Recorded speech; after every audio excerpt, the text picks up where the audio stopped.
guys, and welcome to the first episode of Midline World. So for those who might have missed the introduction video, this is going to be a weekly show where I talk about different things such as news, politics, science, pop culture, anything else that I think you guys might be interested in seeing. My basis for this is that I'm incredibly unhappy with the biasness when it comes to media, so instead of trying to make a biased show where I'm trying to make you think a certain way, I'm going to be giving you my unbiased approach to it. Now, with that said, I am going to be giving you all of the stats first, and then I am going to state my opinion. But my goal is not to get you guys to agree with me. It's just to kind of give you a personal outlook on it as well as the information. So, the first thing that I want to talk to you guys today is the extremely controversial GOP healthcare bill.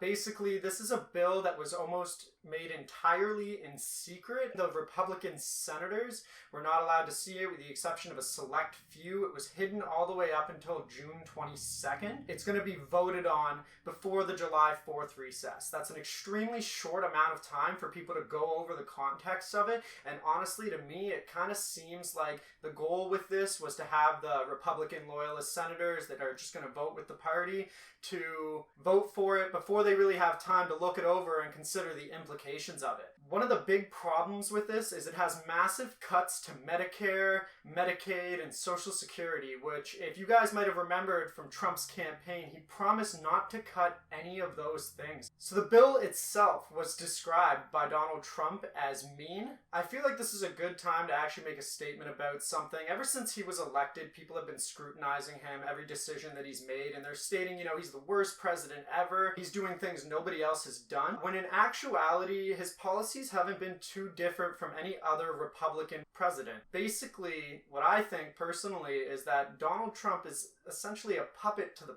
party. He has no idea what he is doing.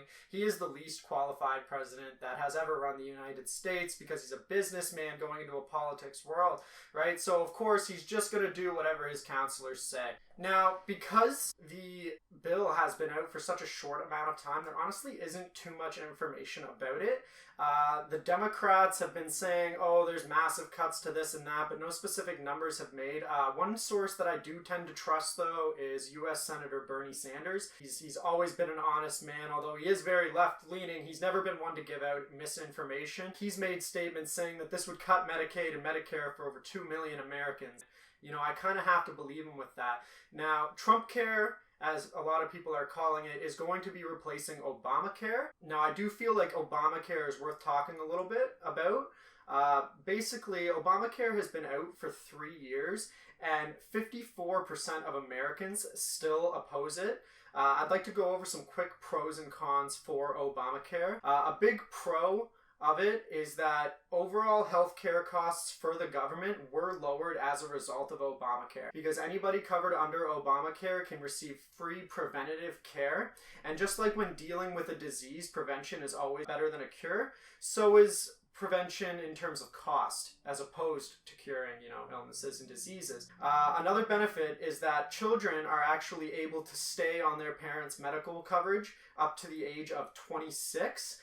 They do still pay premiums, however. This has actually helped a lot of health insurance companies because most of these young people are a lot healthier. They're still paying premiums, so it really hasn't hurt these health insurance companies. Another kind of positive and negative is that any business that had 50 or more employees is now mandated by the government to provide health insurance. Now, the reason why I say this is a good thing and a bad thing is because, large companies that have over 100, 200, 300 people that were not providing their employees with health care now do. But on the negative side of that, a lot of companies were, just above that line at 54, 55 employees, right? And what a lot of these businesses did is to avoid paying those healthcare costs and those premium costs, they actually downsized to literally the line at 49 employees, leading to a lot of job losses.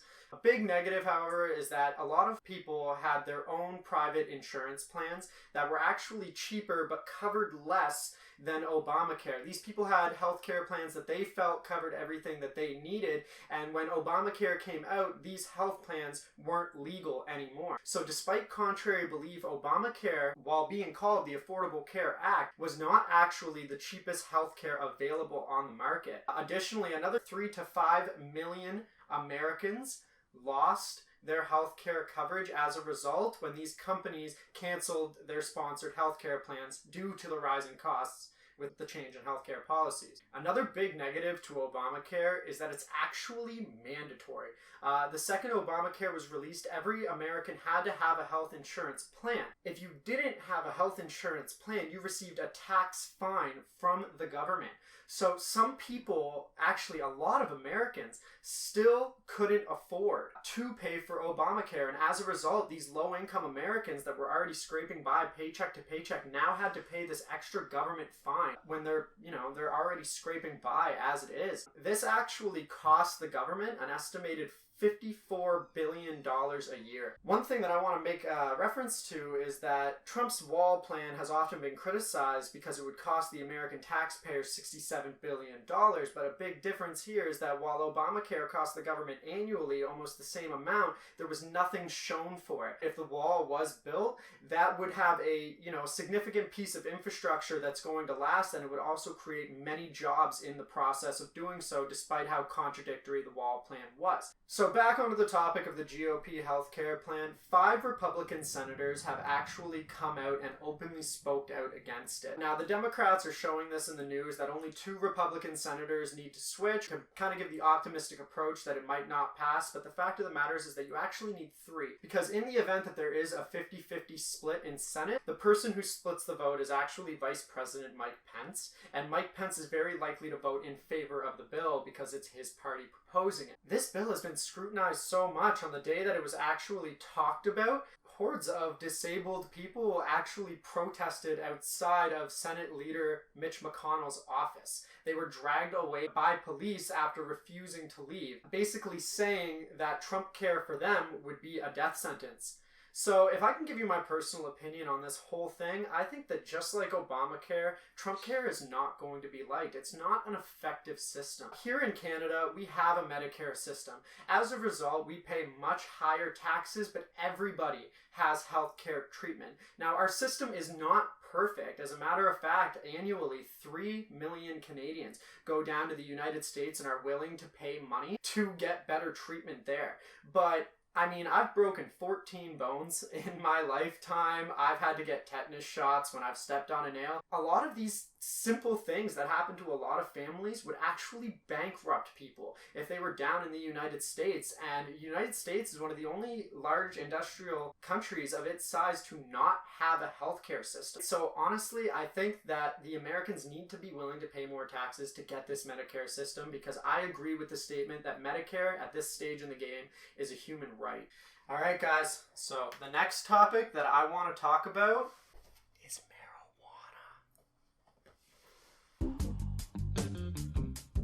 Okay, guys, but back to business.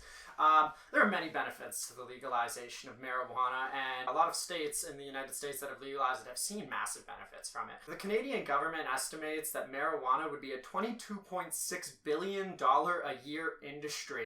Honestly, I think that's going to be a heck of a lot more because, there's a lot of closet smokers, a lot of people that do it but can't admit to it. But basically, if we're going off a 15% sales tax to a $22.6 billion a year industry, you're looking at about $3.4 billion in extra tax revenue every year. That might seem like a substantial amount, and I've heard a lot of people making statements like, guys, if we legalize marijuana, we can pay off the entire government debt. It's not really that simple, right? When sales tax were raised 2% when the Liberal government first came into office, that generated an extra $14 billion a year, which is over 3 times the amount that we would get from marijuana. Any extra tax revenue is better. And it's been proven time and time again that medical marijuana is great for dealing with things like Parkinson's, anxiety, depression, insomnia, a lack of appetite, and so many other medical problems, right? There's just so many benefits to legalizing marijuana. The Liberals promised during their campaign that they were going to legalize marijuana. And since they came in office, they've made a lot of different deadlines. Originally, it was supposed to be the summer of 2016. They pushed that back to December, and then they pushed it back to April the 20th. But now, again, It was pushed back to July of this year, and now finally it has a concrete date of July 1st, 2018. There's a big problem with this though. So Canada has signed several UN drug control treaties which commit us and dozens of other countries to outlawing marijuana. So they signed the 1961 Single Convention on Narcotic Drugs, the 1971 Convention on Psychotropic Substances, and a few others. We have to get out of these UN treaties before we're actually able to legalize marijuana. There's a 1-year notice that we have to give. So for us to legally be able to legalize marijuana without breaking any of these treaties, we actually have to back out by July 1st, 2017. That's right.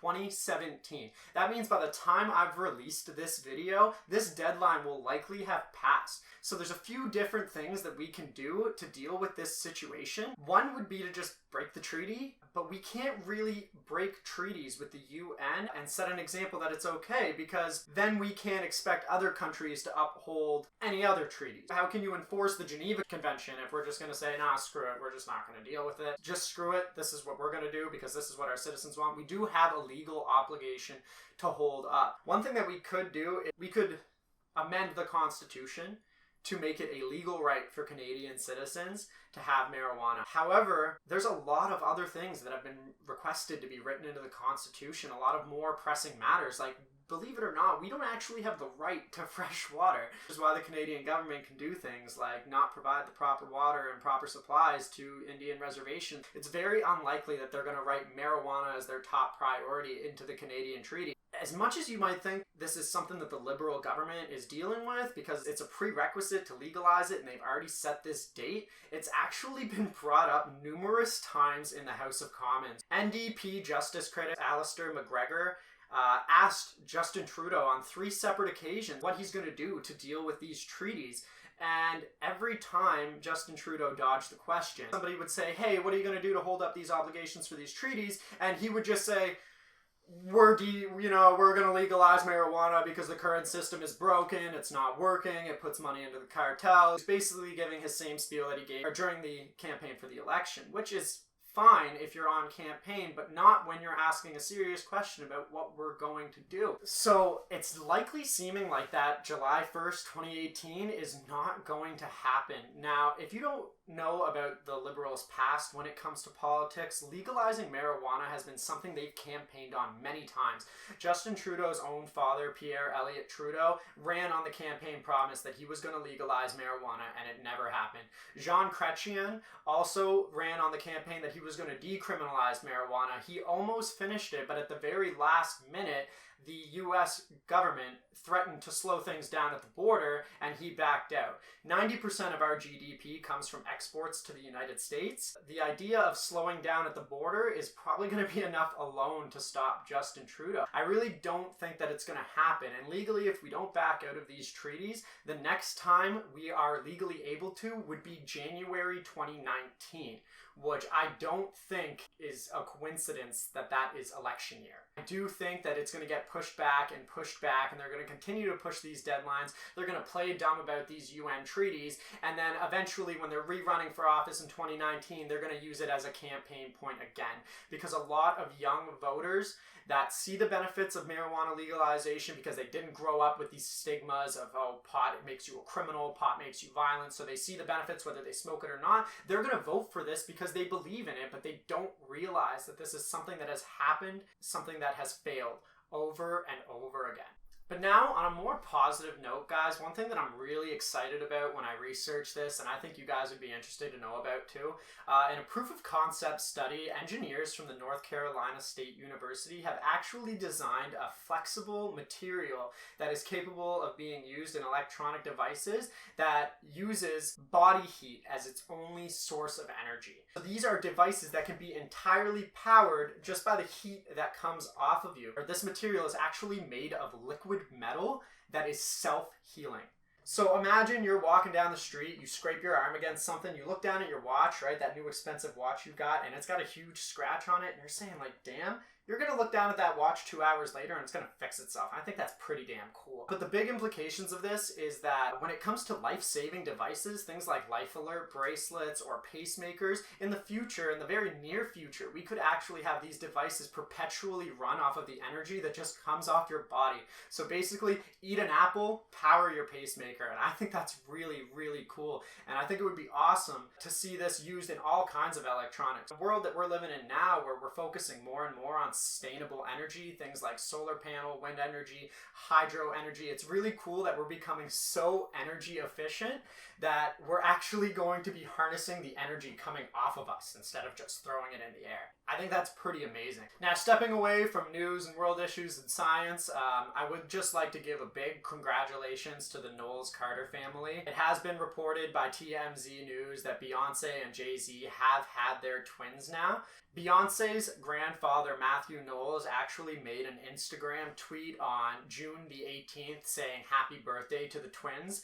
Now, TMZ has reported rumors that they were actually born on June 12th and that Jay-Z and Beyonce were staying in the ICU because the babies were born prematurely. This is a very common thing to happen for twins, and then they were waiting until the babies were okay to leave to make the announcement about it. Now, I actually just learned something very recently from my girlfriend who's very big into pop culture. She told me that a lot of female celebrities will lie about having their babies and about when their birth dates are because when they first have their children, they don't want to be swarmed by paparazzi. Personally, I feel like that makes a lot of sense. If I just had my children and I just walked out of the hospital, I don't want 800 cameras there flashing lights into their eyes. I want to spend some quality time with my child. Now, in regards to the gender of the babies, although a lot of people thought that they were identical twins, it does appear that they are fraternal twins. Now, they think it's one boy and one girl. Now, this evidence is very loose, though. This announcement basically comes off the fact that a person was spotted walking into the hospital with one blue balloon, one pink balloon, and a letter that was titled to B plus J. So Beyonce and Jay-Z. Rumors have circulated about their names. Apparently the names are Sean and B, or Bay, or Bea. Anyway, it's like B-E-A. I don't know how to pronounce that. They have since left the hospital, reportedly. They've gone to a luxury $400,000 a month resort where they're going to be staying supposedly until the end of summer. Now, one thing about this story, though, is that all of the information that I just gave you is all just rumors. So until we actually get a statement from the Knowles Carter family themselves announcing the gender and the children and the names of the children, we don't really know any of this information for certain. I want to thank you guys here for joining me today in the first episode of Midline World. I'd like to give a huge shout out to Devin Wiseman for recording this, editing, and all in all just helping me with the whole pacing of it. I want to give a shout out to my girlfriend Vanessa Winchester for being extremely supportive of this process, and sometimes I feel like she's more excited about it than I am, but I'm really glad that, you know, she didn't, you know, put it down. She said, you know, listen, you can do this. You can make it big. And I don't care about being big, but, you know, shoot for the stars. And another thing that I want to announce to you guys is that on top of this weekly episodic show, I am going to be doing a side show that's going to be a lot less formal. It's going to be called Midweek.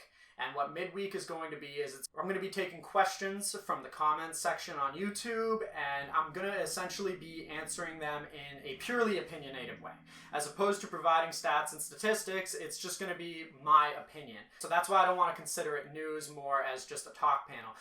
It's not just always going to be me, though. I'm going to have guests on the show. I'm going to try to get people from different sides of the narrative, you know, left-leaning people, right-leaning people, and we can talk about hot-button issues, stuff like freedom of speech versus hate speech, you know, what's the best way to stimulate the economy in this world where automation is taking so many jobs, and of course, whatever Trump tweeted that morning, right? Because there's always something juicy there. So basically, guys, that's going to be it, and I want to thank you for joining me here. Make sure that you like the video and subscribe. Leave your questions for Midweek down in the comments section, and I'm really excited to do this project. So you guys have yourself a great day.